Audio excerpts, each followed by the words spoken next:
Número 10. Megalitos Güeris. En el pequeño pueblo belga de Güeris, no muy lejos de Luxemburgo, hay un grupo de monumentos megalíticos llamados Güerin Megaliths. Estas enormes estructuras están dispuestas en un área de aproximadamente 8 kilómetros de largo y forman un conjunto único de antiguos pilares de piedra de una época pasada. Hay múltiples piedras erguidas, junto con antiguas tumbas de cámaras llamadas dólmenes, y todo se remonta aproximadamente al 3000 a.C.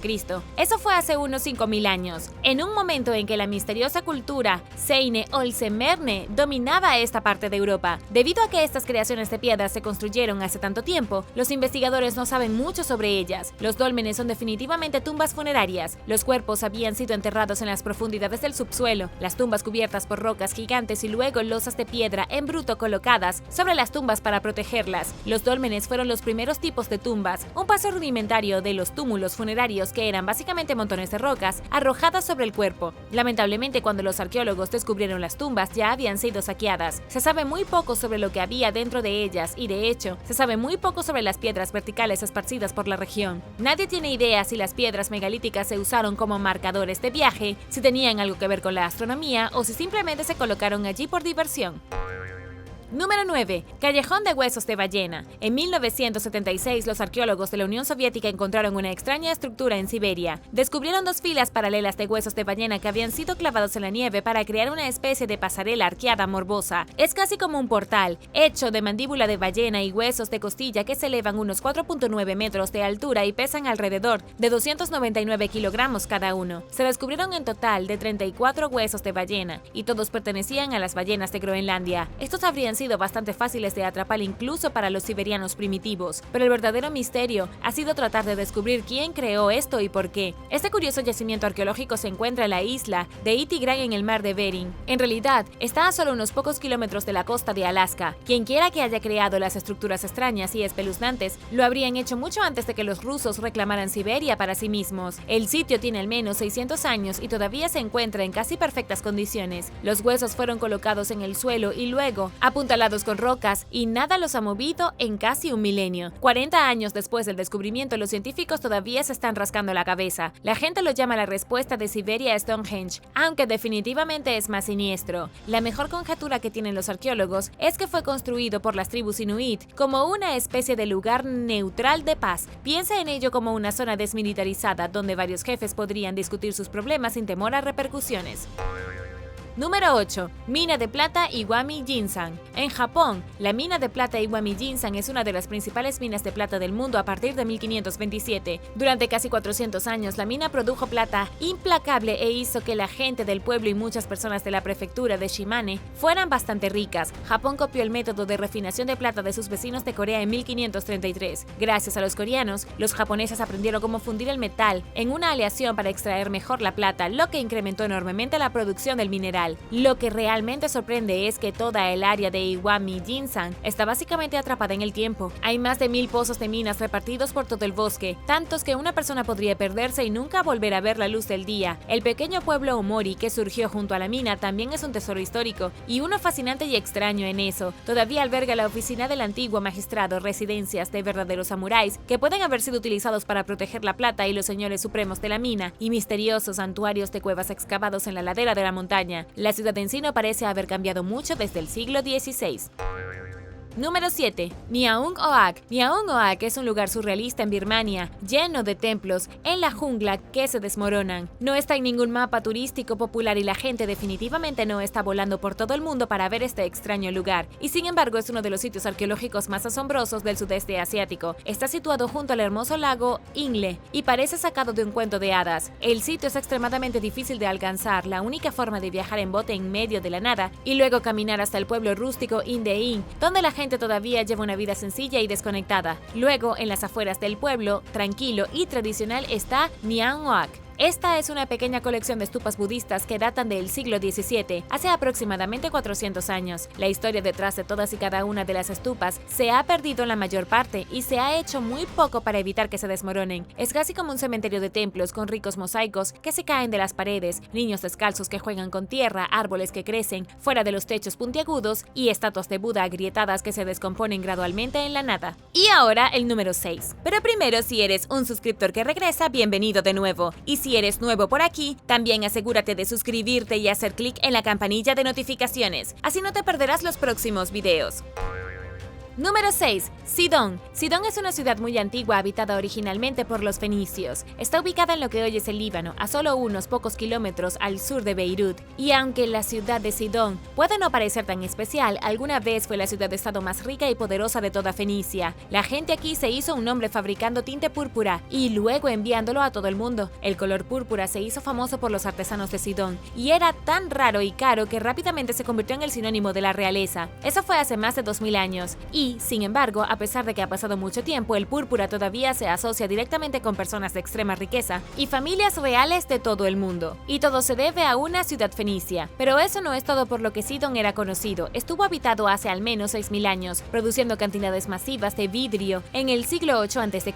y eran conocidos por ser particularmente cosmopolitas. En la antigüedad, Sidón se podría haber comparado con algún lugar como San Francisco por su progresismo. De hecho, la princesa Jezabel vino de Sidón y era hija del rey Edbaal. Ella fue mencionada en la Biblia, al igual que Sidón varias veces. La ciudad fue tan importante durante tantos siglos que todos sabían dónde estaba. Sidón fue tan popular que logró difundir la cultura fenicia, en gran parte en el mundo conocido. Fue la ciudad que los gobernó a todos hasta que la civilización fenicia comenzó a enfrentar problemas internos. El gobierno se vino abajo y Roma tomó el control después de la muerte de Alejandro Magno en el 332 a.C. Número 5. Janseson. Un son es un tipo de edificio arquitectónico muy distintivo que se encuentra principalmente en los países ermitaños de Bután y el Tíbet. Estos son algunos de los lugares más aislados del mundo, antiguas civilizaciones que se han reducido a la oscuridad y están escondidas a lo largo de la frontera con China en una región casi imposible de alcanzar. Y aunque la mayoría de la gente no considera que Bután y el Tíbet sean tan importantes históricamente, especialmente en comparación con lugares como Roma, ambos fueron lugares importantes en Asia. Los seres humanos han vivido en ambas regiones durante miles de años y debido a su aislamiento desarrollaron sus propios estilos arquitectónicos y matices culturales únicos. El Song era una especie de monasterio fortificado con grandes muros altísimos que rodean un complejo interior de patios, templos y viviendas de monjes. Podría servir como complejo militar o administrativo o incluso como centro social para toda la región. Podría decirse que el más impresionante sigue en pie y es Janseson en el Tíbet, terminado en el año 1390 después de Cristo para proteger Lhasa y la entrada al Valle Tsampo. Hoy la antigua fortaleza es nada menos que llamativa. Está situada en lo alto de la pequeña ciudad, en un espolón de roca irregular de color marrón. No había habido forma de entrar en la fortaleza sin escalar la roca o subir las escaleras, por lo que la probabilidad de invasión era bastante escasa. La fortaleza original comenzó a construirse alrededor del año 838 después de Cristo, pero no fue hasta el año 1268 que se construyó los enormes muros a su alrededor. El palacio fue construido en el año 1365 por un príncipe local llamado Papapel Sampo y todo el lugar alcanzó su apogeo a principios del siglo XV. Por desgracia, lo único que el pueblo tibetano nunca había esperado eran los británicos. Cuando los británicos aparecieron en el Tíbet, los defensores fueron superados. Tenían lanzas y ondas y pistolas de mecha extremadamente obsoletas, mientras que los británicos tenían ametralladoras imparables. Los británicos tomaron la fortaleza, levantaron la Union Jack y ese fue el comienzo del dominio británico. Número 4. Círculos de piedra senegambianos. Cuando pensamos en círculos de piedra, nuestra mente se dirige casi inmediatamente a Inglaterra e Europa medieval. Pero fuera de los lugares como Stonehenge y las piedras de Karnak en Francia, todavía hay círculos de piedra monumentales como los de Gambia, llamados círculos de piedra senegambianos. No se trata de un solo círculo de piedra, sino de varios círculos, alrededor de 1000 de ellos, repartidos en un área masiva de más de 161 kilómetros de largo. Aunque casi nadie ha oído hablar de este lugar, en realidad es la mayor concentración de círculos de piedra del mundo. Este fue un paisaje sagrado, utilizado por los antiguos residentes de Gambia en África durante más de 1500 años. Ha sido considerado una de las mayores maravillas arqueológicas de la Tierra después de que fue inscrito en la lista de Patrimonio Mundial por la UNESCO en 2006. Pero créanlo o no, el sitio no está solo. Entre Senegal y Gambia hay 29.000 piedras, 17.000 monumentos y 2.000 sitios que casi son idénticos. Los monumentos consisten en pilares verticales, muchos de los cuales aún se mantienen erguidos como el día en que fueron colocados. La gran sorpresa es que nadie sabe para qué se usaron. Los investigadores ni siquiera están seguros de cuándo se construyeron los monumentos, pero están de acuerdo en que lo más probable probable es que fuera alrededor del siglo III a.C. Se han encontrado túmulos funerarios que datan del año 927 después de Cristo, pero podrían haber otros más antiguos que nunca se han descubierto. Es casi seguro que los monumentos de piedra se usaron con fines rituales, y sin embargo no hay evidencia sólida de esto. De hecho, hay pruebas contundentes de una sociedad extraordinaria aquí. La dedicación para mover y dar forma a 29.000 piedras habría requerido una civilización próspera. Sin embargo, no sabemos quiénes eran, a dónde fueron o incluso si tenían grandes ciudades en el área. Número 3. Herodión. Herodión es el palacio megalítico de Herodes I, también conocido como Herodes el Grande. Fue construido en lo alto de una colina en Israel alrededor del año 23 a.C.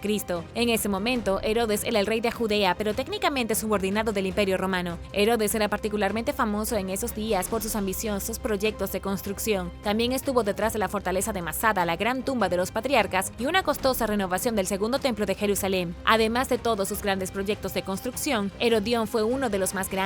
Según el historiador judío romano Josefo, el rey construyó un gran palacio en la ciudad en el mismo lugar donde se libró una gran batalla contra el último rey Asmodeo, Antígono. El palacio fue entonces construido en uno de los lugares más fabulosos del mundo antiguo. Era rico en jardines, establos para caballos, un lujoso complejo de piscinas y un suministro interminable de agua que subía por la colina por un sistema de acueductos y embalses muy avanzados. Había un palacio principal en la cima y todo un segundo palacio, aún más grande en los flancos interiores de la colina. En estos días es difícil imaginar la grandeza de Herodión. El lugar es ahora una ruina polvorienta sin una gota de agua a la vista.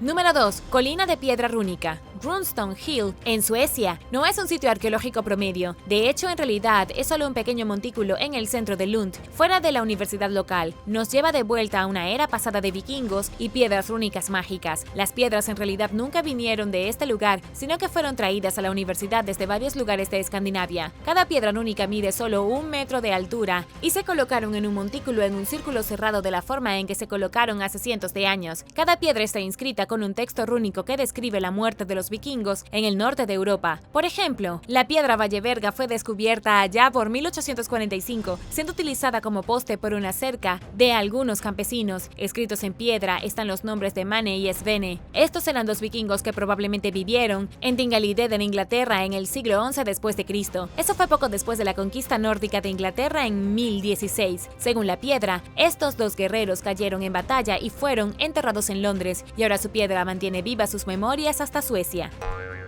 Número 1. Lago Monroe. El lago Monroe es uno de los sitios arqueológicos más interesantes de Indiana, aunque para ser justos, el lago en sí mismo no es un sitio arqueológico, es más una concentración de diferentes sitios. En 1976, investigadores de la Universidad de Indiana descubrieron más de 100 lugares diferentes de valor arqueológico alrededor del lago, siendo al menos uno de ellos más importante de todo Indiana, tal vez incluso de los Estados Unidos. Todas estas décadas después, todavía se está trabajando para descubrir los misterios de quién vivió en el lago Monroe. Epsilon II es el sitio más famoso del lago. Aquí se encontraron todo tipo de puntas de lanza, puntas de flechas, conchas de moluscos, piezas de cerámica, huesos de animales y todo lo relacionado con la existencia humana en siglos anteriores a la llegada de los europeos. Los artefactos se remontan al período arcaico de América del Norte. Esto fue entre los años 8000 y 1000 a.C. y fue una época en que los nativos americanos practicaban una economía de nueces, semillas y mariscos. También habían adoptado recientemente la agricultura y comenzó a cambiar la topografía de las Américas. En realidad, no sabemos qué grupo vivía en las orillas del lago y nunca se han identificado estructuras grandes. Todo lo que tenemos son artefactos antiguos, puntas de flecha y pruebas de las personas muy primitivas que establecieron sus hogares en las orillas de este lago y probablemente muchos asentamientos más pequeños. Gracias por ver el video. ¿Cuál de estos extraños lugares antiguos te gustaría ver por ti mismo? Déjame saberlo abajo en los comentarios. Y no olvides darle me gusta al video. Asegúrate de suscribirte antes de irte y nos vemos la próxima vez.